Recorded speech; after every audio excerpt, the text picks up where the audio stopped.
productes és tot el tema logístic. Aquí tenim un gran repte, que és un cop hem aconseguit canals de comercialització, un cop hem pogut treballar amb la producció, és a dir, estructurem el consum, estructurem la producció, per tant tenim una estructuració del mercat social, que és el que hem de fer. De quina manera logísticament podem fer-ho que sigui sostenible, i aquí hi ha moltes vies, és a dir, ja no només els vehicles elèctrics, com es poden aprofitar el transport que ja hi ha ara, o sigui, els autobusos de línia, l'autobús que puja cada dia des d'Amposta a Barcelona i que van 3 persones i té la panxa buida, com es pot això aprofitar, els trens, etc. És a dir, com podem fer una logística que no estigui només basada en el petroli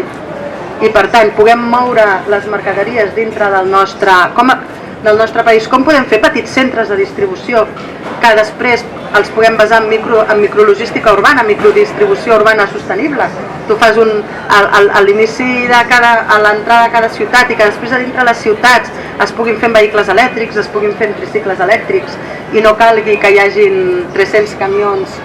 i furgonetes passejant-se pels nostres carrers. Aquest és l'altre repte que aquí, òbviament, us podeu imaginar que les empreses capitalistes tant se'ls en fot i no hi pensen, i que nosaltres tenim un repte molt important una vegada tinguem estructurat el mercat social, que encara estem en camí, perquè a més aquí també hi ha un esforç, de les administracions públiques, que n'hi ha que estaran més predisposades i n'hi ha que no, i després un esforç inversor important de musculatura financera que ara mateix encara no tenim.